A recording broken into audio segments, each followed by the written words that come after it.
Did you know that a sense of humor is a superpower? No, really, it is. Find out how you can unlock your sense of humor at work and use it to advance your career. The research shows that people who use humor get promoted.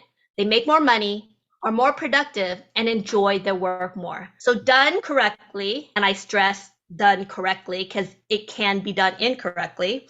Humor at work is that much needed dose of humanity. And the benefits of humor in the workplace include a lighter mood, faster interpersonal bonding, feeling a greater sense of belonging at work, being able to resolve disagreements, reduced inhibitions, reduced stress, overall workplace cohesion, better perceived leadership performance, improved mental health, and closer relationships. So before I introduce our guest today, quick activity before we begin, and I want you to type in the answer in the comment section. What holds most people from being funny at work or using humor at work? Judgment, fear of messing up. I see a lot of fear here, and I'm going to look at the LinkedIn and I see a lot of fears there as well. Fear of being reprimanded, authenticity, professionalism, stress, fear of criticism. So there seems to be this different sense of humor, Joanne says, fear of offending, not viewed as a serious person. So it seems like there's a lot to unpack there, but we're mainly fear, shame, or wanting to be seen seriously at work. So those are the kind of the three main buckets. So I'm so excited to introduce today's guest. We have a double headliner today, and both are former P&G executives turned comedians. What? I just pinned Andrew and Rajiv. They're videotaping live in Los Angeles. I'm going to introduce them both and step away, and they are going to take it away from there and interview each other. So you're going to be in for a treat today. So about Andrew Tarvin. Andrew is the CEO of Humor That Works. It's a leadership development company that teaches professionals how to use humor to achieve better business results. He has partnered with top organizations including IBM, NASA, the FBI to solve human challenges with humor solutions. He's a best-selling author featured in the Wall Street Journal, Fast Company, and was named Visionary Under 40 by the P&G Alumni Network. His TEDx talk on the skill of humor has been viewed more than 12 million times.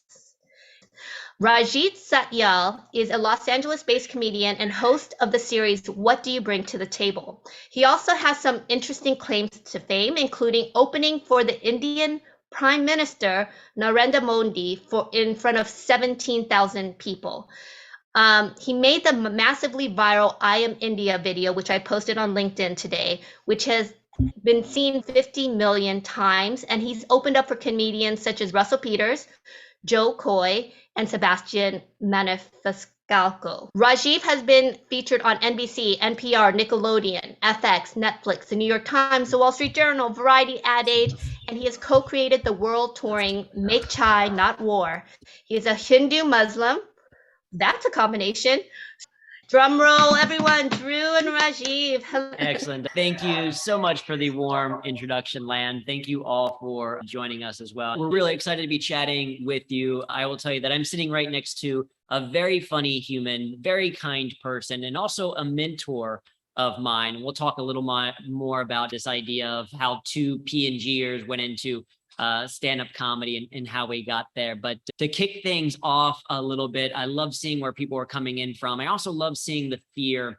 But I want to do one or two quick more questions as well, just to warm up for the day. Go ahead and share in the chat on a scale of 1 to 5, how important humor is in your work in life. 1 being it's something that you barely ever think about, or in fact think of humor as a detriment. 5 being that it's really important, something that is crucial to how you get through the day. So 5, some 1, a little bit lower, 7. Yeah, we're seeing if anyone has a scale up to 11 or anything like that. There's a spinal tap. 8, exactly. I love it. So a lot of people are there. Second question, 155, that is way on that scale. Share in the chat on a scale of 1 to 5, and we'll use Roman numerals this time just to differentiate between the two polls. On a scale of I to V, so 1 to 5 in Roman numerals, let's rate your skill of humor. how capable you are at creating humor. So an I being you've never made anyone laugh ever, and a V being that you're constantly making people laugh. People tell you that you should do stand-up comedy. So Jeff is at a V. We got a lot of people at 3, a lot of people at 2. Is at X. So she's I'm crushing it. Amazing, right? So there's a whole mix. And so today, part of our goal is to, one, hopefully help you laugh or smile a little bit in this session together. But for the people that are in the lower range of how important humor is, we might help you to increase that rating to understand that humor is absolutely a vital skill to being successful in today's work environment. And for the people on the lower end of the scale, when it comes to the skill of humor, we're going to help you to try to understand that humor is a skill that can be learned. And part of that comes from a little bit of different styles. And Rajiv and I are representations of that different styles in some way, and we have similarities as well. So fantastic to hear. We're also going to be, we want to answer your questions. We'll address that idea of fear coming up, but also as we go through, we understand other objections or obstacles that you may have, and using humor a little bit more in your life. But perhaps maybe it's helpful to get started into understanding a little bit about who we are as people in terms of why we are talking to you today. So Rajiv, what is it a little bit about your kind of your background in corporate, and what was your journey then into using humor? I was the class clown back in the day in high school, and I started doing stand-up comedy on the side when I was in college. And then I got a job at Procter & Gamble, and it was time to get serious and do all that stuff. I was still doing it on the side. So there was about a 4-year overlap there. And when I worked at P&G, I worked there for 6 years, I think it was, from 2000 to 2006. And then I turned 30 and I freaked out that I spent my entire life in Ohio. I was born and raised in Ohio, proud Ohioan. That said, there's more to life than one state. So I packed up and I moved west and found out the comedy scene in Indianapolis wasn't that much better. So I kept walking. Yeah. I'm kidding. I flew directly to LA. I was a brand manager of Fiji Water for 12 weeks. Was not an internship, it's supposed to be a full-time job. And then I went into comedy full-time. I've been doing it full-time for 16 years. Which is incredible. And so did you use any of what you were learning in comedy when you were still at P&G? Did I use anything in comedy and apply that to P&G, or did I use stuff at P&G and apply it to comedy? I guess a little bit of both, maybe more relevant, because I think we have probably more corporate people on the line than we do stand-up comedians. Sure. Maybe by fair. Kind of, there were a couple 5s and a 10 there. So exactly. But so I'd say more of, did you start to see the applications of either in terms of mindset or in terms of use of humor in terms of the marketing and the product supply work that you're doing at P&G? Definitely. I think stand-up comedy is usually a funny argument, right? There are jokes, obviously, and you're looking for incongruencies. But a lot of time, what I mean by incongruencies is people go, do you walk around with a pen and a pad looking for stuff that's funny? It's not so much that, as you know, it's more things that just stick out. And it seems like that didn't quite fit in the rest of it. So if you see a grid, it's a white sheet with a bunch of black dots, and you saw one big pink one, you're like, oh, that looks funny. And what do you mean by it looks funny? It means it's different in some way. It stands out in some way. Or if you feel funny, your stomach hurts a little, like, I feel funny. You don't really mean like you're about to break up in a stand-up comedy routine. You mean that you are feeling different from how you normally feel. So I think those sorts of observations of making a funny argument and maybe a 3-point bullet kind of outline or whatever else too. There were a lot of things that seemed applicable from comedy to marketing and making arguments all the way down to just relaxing people by telling a joke. People are more receptive. It's very hard for people to be angry at you if they're laughing. Yeah, absolutely. There's a concept that we often talk about. If people are laughing, then they are listening. Right. And if they are listening, then you can tell them the marketing message that they need to hear, or you can tell them the message they need to hear as their manager, or you can communicate an really important message to them, et cetera. And so humor is a way to capture attention. It's a way to engage people a little bit longer, to train some ideas. And so we'll talk certainly a little bit more about the benefits, and also we'll spend a good chunk on the how, because that's probably what a lot of people care about. My journey is similar, but also different in some ways, because I was not the class clown type person. I am the stereotypical engineer. If you know your personality assessments, I am a type A blue square conscientious INTJ with the sign of Aquarius, which means that I am a stubborn, ambitious introvert who likes long walks on the beach by myself, entirely on my own. If we have any fellow INTJs out there, let me hear it in the comments. We're okay typing things in the comment. We're not going to be someone that like raises their hand and says that, right? For the INTJs, yeah, Elena, fellow INTJs, right? So I was not the class clown. I was in fact voted teacher's pet my senior year. I was the opposite end of the spectrum. But I was pushed into comedy in college. I went to the Ohio State University, got a degree in computer science and engineering. But while there, a good friend of mine wanted to start an improv comedy group. He needed people and forced me to join. And I was terrible at first, but realized with practice and repetition, and I got better. And I think one of the things that's important for people who are listening to understand is that there are a bunch of different styles. There are plenty of people who are like Rajiv, who have been more the one always cracking jokes and very conversationally funny and very warm and comfortable in front of other people. And then there's people like me who are like, no, I had to be forced to do it, was never the funny person, etc. All of these different styles can find different ways to use humor. We'll talk a little bit more about those different styles of humor as we come up, but it's important to recognize for people as we set the stage for today is, first of all, that humor is a skill, which means it can be learned. And two, that style can also be very different, and that the way that you express humor might be different than the way that and Rajiv, I think you hit on an important point around this idea that it's sometimes just what's interesting. Like when we talk about humor, that's the reason why this is about humor and not specifically just comedy, is that humor is more broad than comedy. So it may not be about making people laugh out loud all the time, but it might be getting them to pay attention, to lean in, to smile a little bit more. So I think we have a great example like Joanne. I'm looking at people's virtual backgrounds, and Joanne has a beautiful painting over her left shoulder. And that is something where it's, oh, that is visually interesting, something separate than what I'm used to. I want to like, okay, that brings my attention in. And that's not necessarily, I'm not like cracking up from it, but it is compelling. And that might be an example of humor. So it can be both big and small, which I think is a relevant thing for us to talk about. So why is humor a valuable thing for non-comedians, right? Because this isn't a group of stand-up comedians. For this audience, what's your take on what can people learn or what can they gain from having a better understanding or a better use of humor? I will say that comedy speaks and humor listens, meaning that comedy is like when you're saying it, right? A sense of humor, it's a sense. It's like a fifth sense or a sixth sense. It's like I have I have a fifth sense. I have ESPN or something from Mean Girls. It's this whole thing where it's like you're taking it in. As long as you can laugh, that is a sense of humor. You're sensing what somebody's saying, whereas comedy is you're performing it or you're writing it, you're putting it out there like that. So I think those sorts of distinctions are important. I think comedians for sure are observational, to some extent introspective as well. So we spend a lot of time feeling, thinking, sitting with things, all the things Lan was talking about, the Calm app, getting in touch with ourselves. So I think that there's a lot that we can learn just in terms of observations and then being able to take that and communicate it. Because if you do get a laugh, like you're saying, people were listening, and you obviously articulated it in enough of a way that it landed. And I think that's the big difference, between comedy and drama. I've been reading Judd Apatow's book. He wrote a book 10 years ago called Sick in the Head. And he sits down with a bunch of comedians, and he started interviewing comedians in the early 80s when he was still a kid. And he is still doing it today. Of course, Judd Apatow is a director and producer in Hollywood, made Knocked Up and 40-Year-Old Virgin and all these films, really funny films. And he's talking about all these different things and what he's learned through doing all these things. And one of the reasons that comedies don't win Oscars a lot of the time is because when comedy works, it looks effortless, right? When you see a big dramatic scene or big action scenes, oh my gosh, we got to give them an Oscar. That looks so hard. Whereas the best humor, it didn't seem like they put any effort into it. And that's such a shame because it took so much work to make it look effortless, as they say. And in drama, you're going to get those, you might get tears, but at best, sometimes a dramatic statement, people might just go, okay, but a comedic statement doesn't work unless you get a laugh. I feel like there's a lot of measurement in comedy that people don't really see right in front of you, but behind the scenes, it's really a lot of what we do. And I think that you're exactly right. That idea of sense of humor also, that can help you adapt to the challenges of life.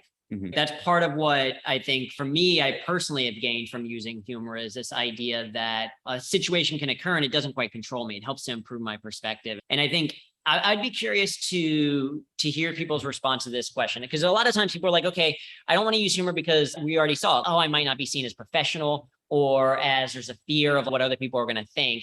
And the reality is that humor can be an incredibly valuable skill to being more effective in your jobs. You can take the things that Rajiv is talking about, and if you can put them into a work context, it has a huge application. And I think I can somewhat prove that with a very simple, very important, very dumb question. Would you rather do something that is fun or not fun?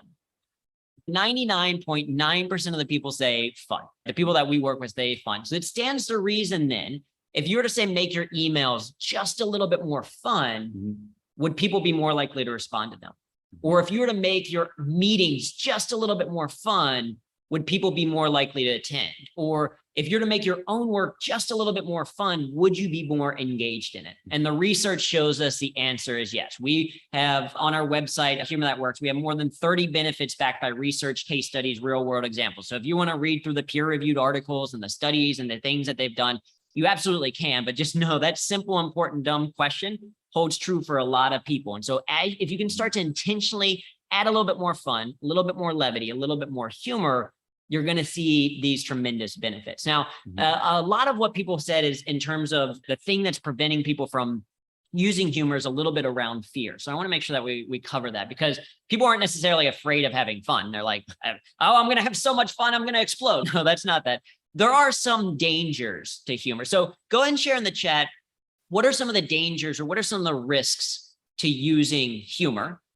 And as they share that, what is your take? What is your thought on from a professional environment? Obviously, there's different risks for, say, a stand-up comedian using humor, but what do you see as some of the dangers or the risks of using humor? I think people here are, not surprisingly, very insightful when they said may not be taken seriously. I may make a mistake. I might offend someone. Different styles of humor land for different people and all those things. So it does come with a downside. But a good friend of mine has at the bottom of his emails, and it just reads, the risk is not taking one. And I think that you might fail a little bit every day trying humor, but the cost of not breaking out and being yourself and being authentic and being real and all those things, you'll die slowly, right? It's just soul crushing. Yeah. You just, wow, it was never really myself. I really wanted to make that joke, or I wanted to say that thing. And I've been sending out these surveys. I have this group of people in Hollywood, and I send out these surveys on get feedback. And at the bottom, I always put a funny cartoon.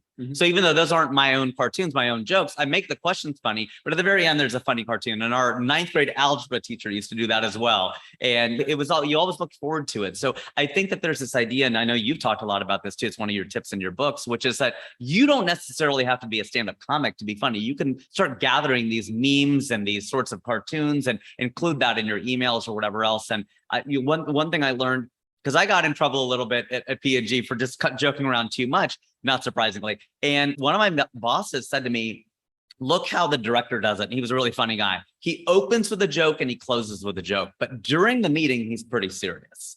And so I thought that was just like a time and place sort of thing. That was a really helpful tip. Like, you can open with a couple cracks and maybe close with something funny or whatever. But during the meeting, you just need to stay in it, because people will get distracted if you keep throwing in jokes. And that was really helpful for me to hear. Yeah, I think there's an intentionality that becomes really important, because especially we get a lot of feedback around this idea of, oh, I want to be seen as a professional. And one, I think you make a really good point of the risk is not taking the risk.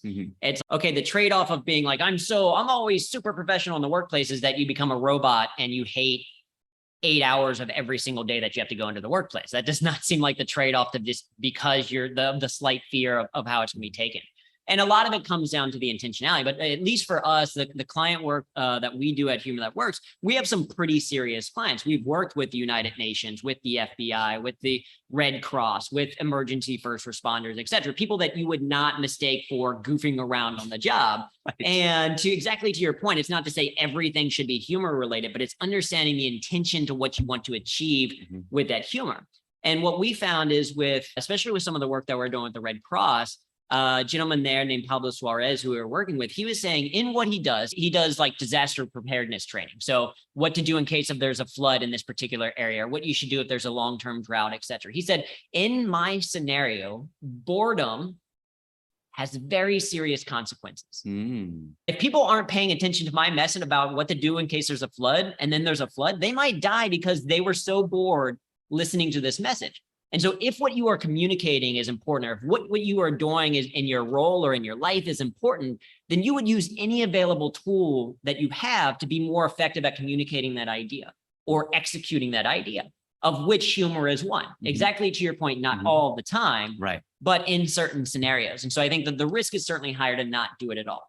Now, there are other risks as well. So we see there's an awkward silence. We can talk a little bit about that. There's misreading the situation and not understanding other people's sense of humor, what they're going to find funny, because you might hurt someone's feelings or offend people, et cetera. So these are absolutely not about humor as a concept, but more the execution of that humor, which I think we can talk about. Because the way that we train it around skill of humor is some of the things that you've talked about already is really from an engineering perspective. And this is maybe the advantage of an engineer learning humor is to be able to, let's break it apart. Let's see how it works and put it back together again. What we have found is that it's primarily three things. And you've already mentioned one of them is a really key one. It starts first with your sense of humor. Simply, what do you find funny? What do you find interesting? From there, it's then your ability to humor. How do you take those thoughts, those ideas, those instincts, and turn them into something funny, whether that is a setup and punchline or it's a cartoon or otherwise. And then finally, what do you use that funny for? What is the application of it? Is it just to make people laugh, or does it go beyond and is, oh, I want to help people to understand an idea, or I want to get them to pay attention, like you're saying at the beginning of a meeting, I'm going to start with a joke so people are paying attention. So if we zoom back from that as a structure, a sense of humor, ability to humor, agency with humor, when it comes to sense of humor, how do you actually find your material? So you alluded to it a little bit. Are you intentionally looking for it? Or are you like, if you do notice something, are you then writing it down? Is it just going up on stage and magically being funny? How do you build that skill set of the sense of humor? I'm a moron, and I'll tell you why. Every single time I write something, it's like I forgot what my entire process was. So I'll start observing something that happened. And I'm a big tennis fan. Okay. So this isn't going to be funny. I'm just going to give you the seeds of it. Right. So we're watching the US Open and, writing all this stuff down about Alcaraz, who ultimately won. Sorry if you haven't seen it already. I'm watching him and I've been watching, Djokovic and Federer and Nadal and all these people have been the greats in tennis for 20 years. And I just start to write all these little points about Alcaraz and the way he plays and all these. And then I start writing more. And then I start making all these points. I'm like, oh, I should turn this into something. Yeah, moron, you're a comedian. You should turn this into a stand-up. But to me, there's always that like innocent sense of discovery and that creation of just, I'm just compelled to write something down about him and what he was doing.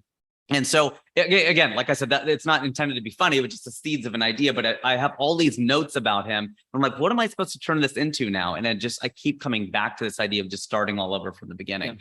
Yeah. There are times where I go on stage and some of the funniest stuff happens just impromptu, just in the moment. And you're hopefully either recording it, actually recording it, or just in your own mind. And I think that stuff is really helpful. There was a man named Franklin Ajaye, Ajaye. I may be mispronouncing that. And he's been doing stand-up for 30, 40 years. He moved to Australia. And a friend of mine and I saw him at the Hollywood Improv do 8 minutes on crime and punishment. Crime and punishment, okay? That is not an easy topic to do. And he told a story, and I thought this was just so great. He just goes, there was a trial that happened in Sydney, I think it was, and this man had killed his neighbor. And his defense, he said, Your Honor, I'm not a murderer. I just needed to kill him. It's like, wow, okay, all right, that's quite a defense. But a lot of people could relate to that. They're just like, yeah, that's not who I am. But some things you just I didn't do this one particular activity, but it's not me as a person, which we've all probably done that. I tend to return my carts at the grocery store, but I have certainly not done it once. So which one am I? You're a cart unreturner. Yeah, exactly. I'm a cart abandoner one time or something. I don't know, because of the one time. Yeah, there are certain things, like murder is one of those things. You do it once, and I think you go, but it comes from, I think it's really important. It's about that discovery. It's about the thing. Your sense of humor is about what you find interesting, what makes you go, why is that like that? What do I find it? In fact, go ahead and share in the chat. What is something that you are obsessed with? Something that you spend a good amount of time thinking about, that like more time thinking about than you think anyone else, at least in this meeting, probably thinks about. Maybe it is specifically your kids, or maybe it is a hobby that you have, like you're really into running or cycling, or maybe for me, I'm like obsessed with efficiency. I'm constantly thinking about ways to do things more efficiently. During the pandemic, I discovered that it is faster for me when getting ready, if I do sock shoe, instead of sock shoe.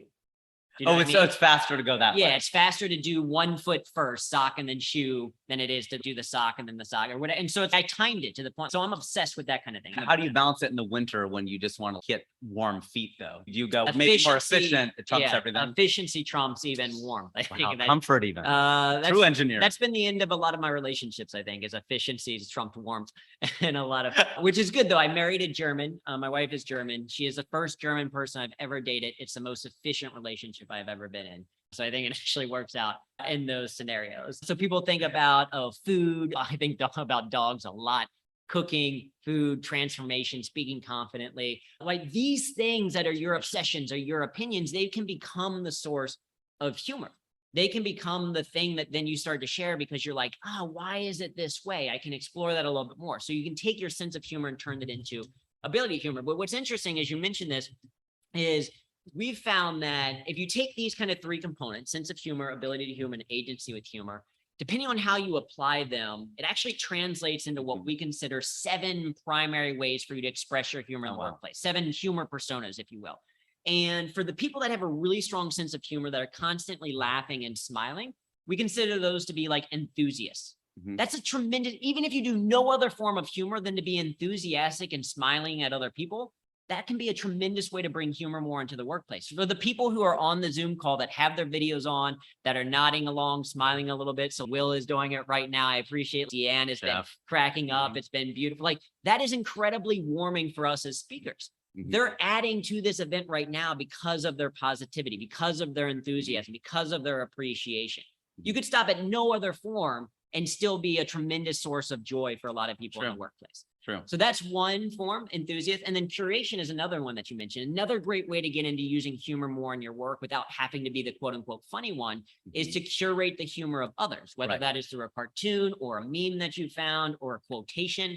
It is sharing, say, hey, this thing brought me a little bit of joy, or I really enjoyed it. And now I'm going to share it with my team, or I'm going to share it with my best friend who needs a laugh right now, or I'm going to send it as a follow-up email so that the client actually responds to me. So these are 2 forms just within that sense of humor that you can use to apply humor in your workplace without quote unquote being the funny one. Now, that being said, there are people on this line right now that are probably like, that's good in theory, but what if I do want to be the funny one? Right. So that gets us into the ability to humor, how you actually create humor. So when you're going through your process and you've written down these ideas and these thoughts around, say, tennis, which my only thought around tennis is people have told me recently that I look like Daniel Medvedev. You do. You do. You all know, like the tennis player, Daniel. One who won the US Open last year. Yeah. I literally texted you. Congratulations on your win. You exactly texted me that. So that's my only, but when you're exploring these ideas, whether it's this or you're working with a client, because I know you do a lot of corporate work as well, how do you actually then translate that into humor? How do you make the concept into something funny? So I look for analogies. That's a big thing. I think, and you can do that every day in conversations and that really does show active listening, right? If someone says something, this is something later in the conversation, oh, it's like this, and drawing these parallels that people go, oh, that's funny. It may not make them laugh out loud, but you show that you were listening, and also like you're relating one thing to another, and you see a lot of comedians do that. Would be like this, or what's next? That there's this kind of heightening, and in comedy you can either go analogous, that's what I'm saying, giving an analogy, or you can heighten. And what heightening means, like, oh, what's the next thing they're going to do? If they're going to start here, where are they going to end up? But UCB at Upright Citizens Brigade, the improv school out here based in New York, and also there's a branch here in LA, that was always the thing. You would have 3 scenes and you would try to heighten. So you'd start maybe in a coffee shop, and the next thing you knew, you were in space. And the next thing you were in heaven, right? It was just like you were just going higher and higher each time you would go to a different place. And that was one thing that we would do. One point I do want to make, because somebody asked about the Seinfeldian calendar, the chain. So I don't know if you want to address that now or later. Yeah, so I want to certainly hit that as we come into it. Because first of all, what you talked about is like this idea of analogies, or say associations. Also at UCB, they treat one of the most helpful phrases that I've ever learned in terms of creating content or ideas is, if this is true, what else is true? Or if this is true, what else could be true? So for example, one of my favorite comedians is Eddie Izzard. And they have a fantastic bit called the Death Star Canteen. If you have not watched it, I encourage you to make yourself a note right now to Google Death Star Canteen and watch it as soon as this is over. It is 7 minutes of joy that you will be bringing into your life. And what's interesting is the premise of the bit is essentially to say, if there is a Death Star in the Star Wars universe, then it is true that people live on the Death Star. It's not a place you go into work. You like live there, right? And if people live on the Death Star, then it's true that they have to eat. And if it's true that they have to eat, then it must mean that there's a cafeteria on the Death Star. And if there's a cafeteria on the Death Star, then it is possible that Darth Vader has been to that cafeteria. And so then the bit is 6.5, 7 minutes of what would it be like of Darth Vader going to this cafeteria and the interaction that they have. And it's just a very funny act out. But the premise, the logic of it is, if this is true, what else is true? So anytime you have this funny, interesting idea, or this thing happens to you on your way to work, you have this crazy interaction with the customer or whatever, you can start to explore that idea of, if this is true, what else is true? So there is a science kind of to humor, because you can apply that then to like associations or analogies that Rajiv mentioned, or you could turn it into, say, a comic triple, or you could do a little bit of incongruity. You could create a kind of custom setup and punchline, etc. So there is a science to it, but a lot of this comes from repetition. And so someone mentioned in the chat this idea about don't break the chain. And now you have something that I know has been a mindset that's applied not only to writing, but also to life and happiness in a way, right? It goes from like just writing about that to then being like, here's how to be happier in life. Tell me about your thoughts around this idea of don't break the chain and how that can apply beyond just, say, comedy writing. Without overly selling, I guess you really set me up well for that, and I appreciate it. I do this thing called the year of the hustle, and what it is taking Seinfeld's idea of 21 days in a row, or sorry, not 21 days in a row, but they taking a calendar. And the way that it came about was there was a comic and he was just starting out. We say comic, comedian, same thing. And there was a comedian who was starting out in New York, and he ran into Jerry Seinfeld at a comedy club and he asked for his advice. And he asked what he should do. And Seinfeld said, get a calendar, preferably one where you could see every single day of the year on one page, and write. Make sure you write. It's very important that you write every day. And every day that you write, mark an X on the calendar. And you'll have a couple of scattered X's here and there, and then you have 2 in a row, and then you'll go blank, and then you have 3 in a row, then 4 in a row. And then psychologically, you will not want to break that chain. Your only job is to not break the chain. Yeah. So once you get to 4 or 5 days, you'll be like, you don't want to skip the 6th day, because then you're like, I got to start back over at 0. And then you get to 10 days in a row and you're like, I definitely can't stop now, because who wants to start over at 0 from 10? And it just continued, right? Exactly. So you could do that with anything.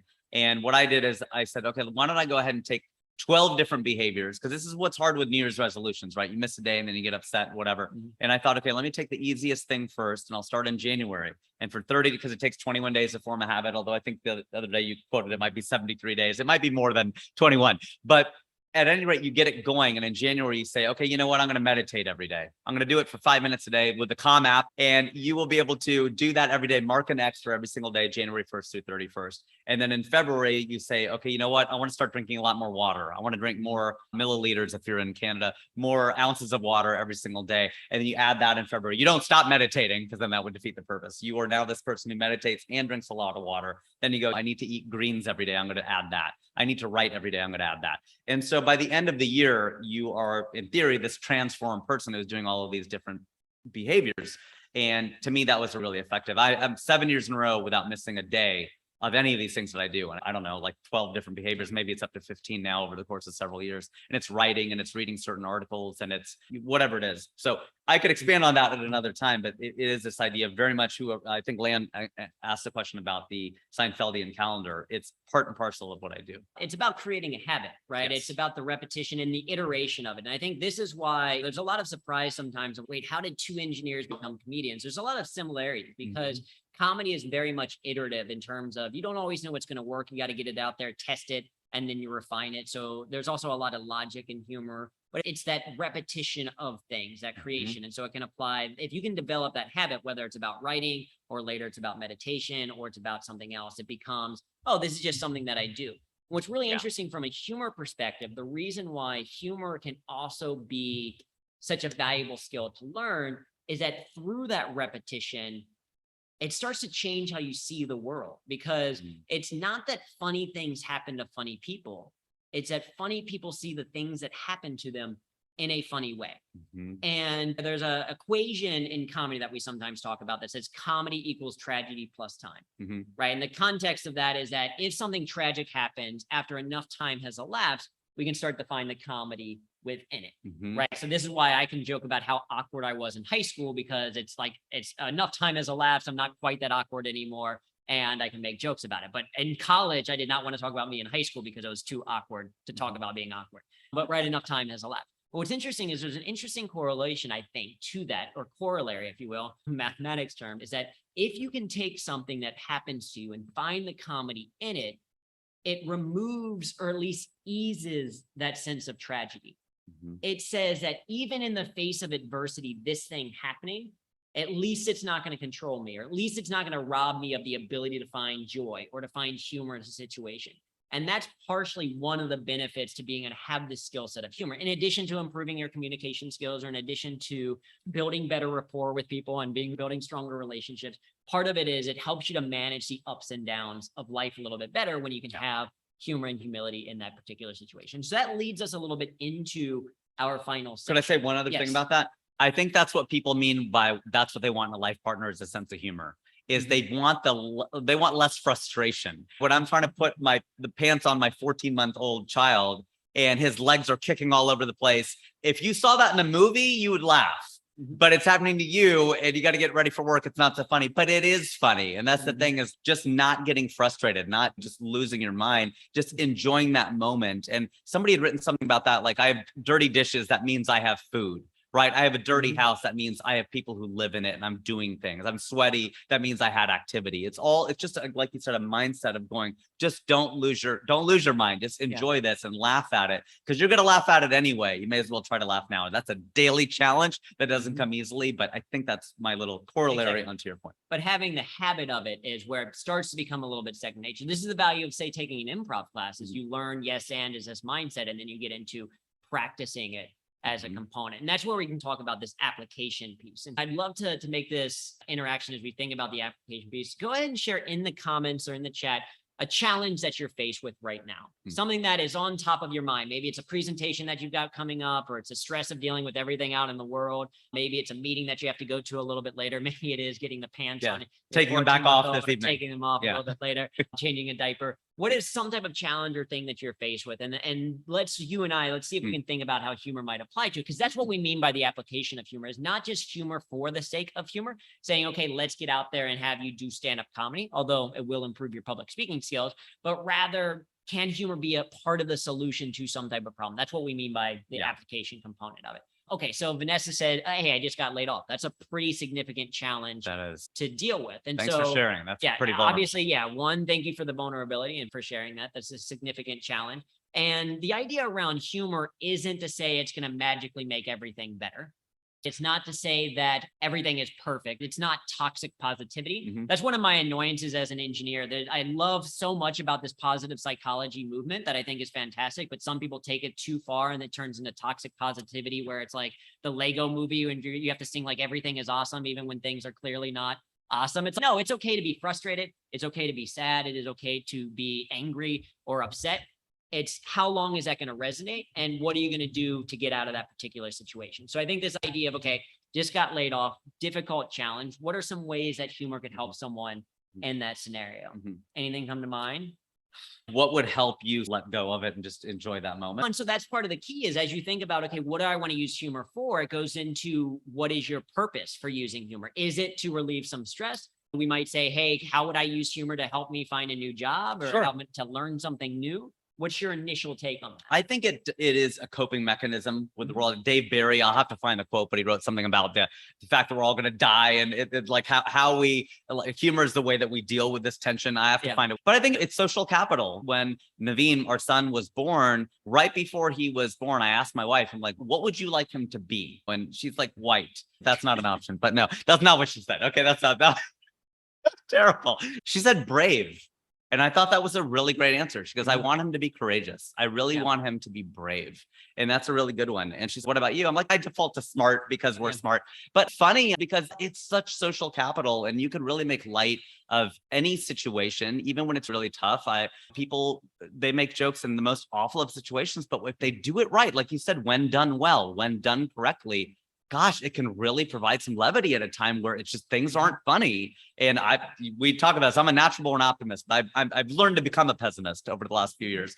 And I'm wearing this new suit quite well. And that said, there's still people who make jokes and you're like, okay, that is funny. Okay, that was funny. Okay, that was funny too. So I think as long as you're able to do that, it's a defense mechanism, but it's maybe also something that I think it can give perspective. And exactly to your point, like when we talk about, at least with humor that works, when we talk about the application piece, when we're working with organizations, companies around this thing, we take them through what we call a humor map, which stands for your medium, your audience, and your purpose. So the medium being, how are you going to execute that humor? Is it in a virtual meeting? Is it in a one-on-one conversation? Is it in your own head, right? Dealing with the stress of life. Who is the audience that's going to receive that? Is it a group of strangers? Is it someone that you've known for a really long time? Is it yourself? And then finally, what is your purpose? What is your goal for using humor? So if we take Vanessa's example of, okay, I just got laid off, we might start with the initial purpose is I just need to release some of the stress that comes with a situation like that. So we might say, okay, the medium is my own head in a way, the audience is me, and the purpose is to relieve stress. So then it might be to say, hey, part of your homework tonight is just to watch a comedy special. Take an hour to not worry about the things that are happening. The life is still going to exist an hour from now. Take 1 hour to just laugh, to just enjoy a moment in life. And so certainly we have plenty of Ali Wong her special is very good on Netflix, fantastic. Or I'm a big fan of Hannah Gatsby, or you can watch Seinfeld's most recent. Like we can give you tons of recommendations for suggested specials to watch, but take an hour just to have a little bit of joy about this particular thing, reset a little bit.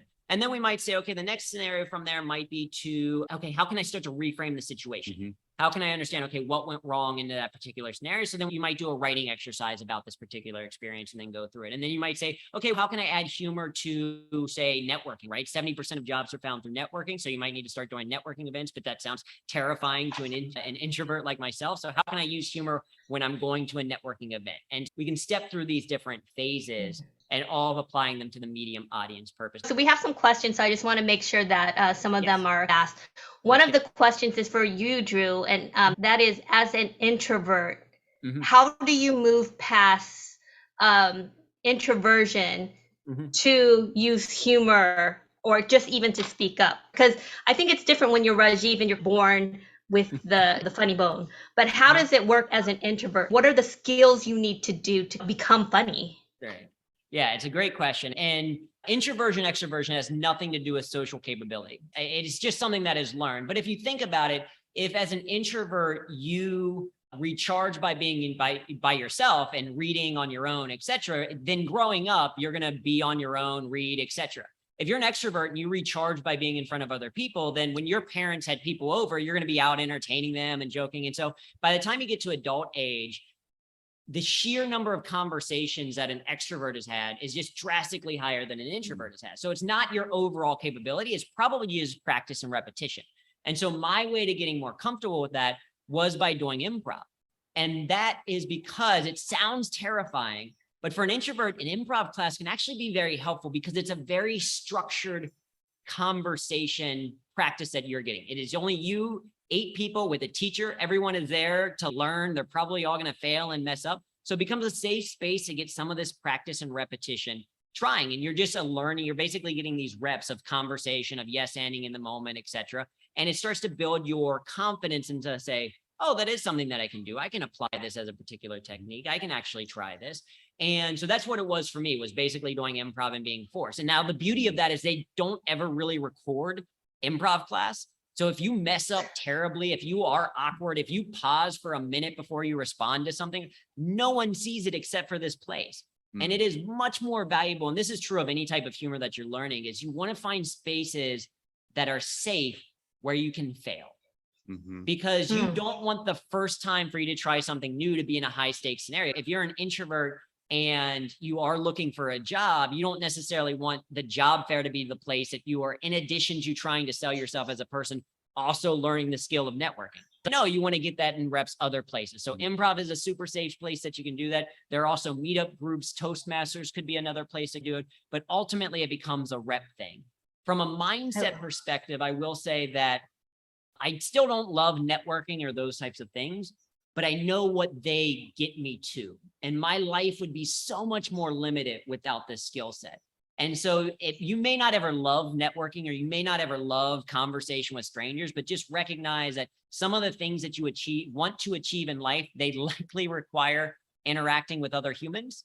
Unless your goal is to live out in the woods completely on the land entirely by yourself. No, you're probably going to have to interact with other humans. So it can be beneficial to learn that skill set. Yeah. I love that. I'm just going to read some of the comments. Also from Jeff Harry, also sharing in community our worst ways we got laid off builds empathy and connection and reminds us that we're not alone. Nicole, humor leads to vulnerability and more comfort with being yourself and more relaxed. Let me know if you guys. Yeah, sure. That I think is a really great observation. And what's really interesting about humor and vulnerability. We sometimes get this with HR groups, and when we're talking about culture, is they ask what comes first, the humor or vulnerability, or vice versa. And what's interesting about both humor and vulnerability is that they're both often reciprocal. Like the sheer fact that Vanessa was willing to share this piece of thing is like, oh, I'm willing to share more about like her opening the door of her own vulnerability gives me permission to be more vulnerable myself. And humor is the exact same way. That's what I found at P&G is as I started incorporating more humor into my work, other people started doing it as well. You can be that patient zero of humor vulnerability that spreads through an organization. So I think that's a great connection of those two things being closely. I love that. I think Brene, isn't that Brene Brown where she said everything you ever wanted is on the other side of vulnerability? Yeah. Love that. And this is a question for Rajiv. So being South Asian in a culture where you have a choice of being a lawyer, a doctor, or an engineer. And I guess you were an engineer for a second. How did you the trifecta. How did you convince your parents that you were going to become a comedian? Like there's certain kind of cultures where for example, I was in marketing for 20 years and to this day, my mom does not know what marketing and advertising is because there's only 3 or 4 different professions in the Vietnamese culture that's really recognized. How do you do that and transition and overcome some of the cultural barriers? There's a difference between supporters and believers, and your loved ones are going to support you, hopefully, or enough of them will. Belief happens over time when you prove it, right? So you see it happen in their eyes after a show where you get off stage and you killed, you murdered, you did really well. And where people, wow, you're doing it. Like you can do this.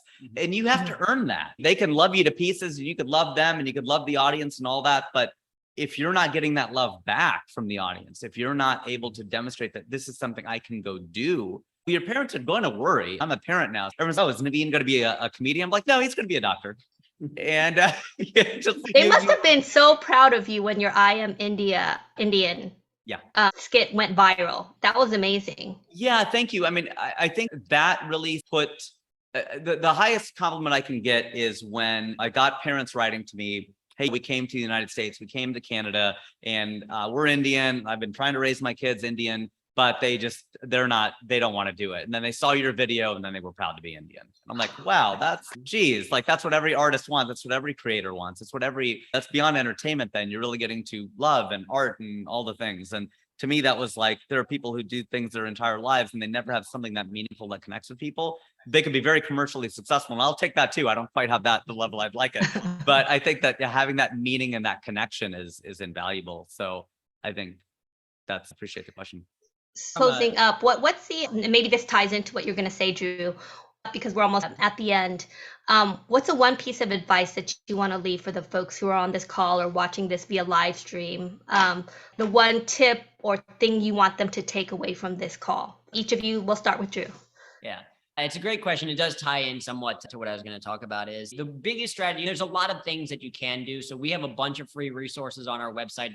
Our whole mission with Humor That Works is to help people be funnier so that they can be more effective. So you can go to humorthatworks.com, bunch of free resources there. One of the things is we have a completely free humor assessment. So I alluded to these ideas of different humor personas. So you can go there and find out which of these 7 is probably your primary persona and how that then shows up into the workplace. So that's one thing that you can do. But if you're like, I don't want to give you any of my information, or I don't care about your website or any of those things, that's also completely fine. What it is, it goes back to what Rajiv alluded to, is this idea of a habit. And one of the habits that I really stick to that really helps me is what I just call 1 smile per hour.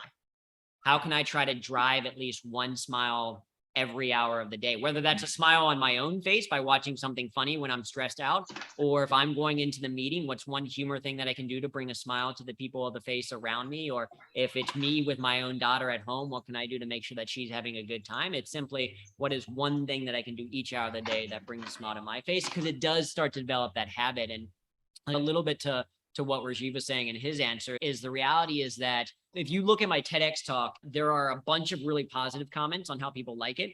And then there are a bunch of comments how people cannot believe that anyone would actually enjoy this unfunny waste of time. And the energy that I ever dedicate to those haters, the negative comments, is energy that I'm not dedicating to people who do resonate with my message or in me living a life that brings me joy. And so if you are allowing people, whether it is a boss or a manager or parents or family members, to prevent you from adding a little bit of humor into your work, you're in essence robbing joy from yourself.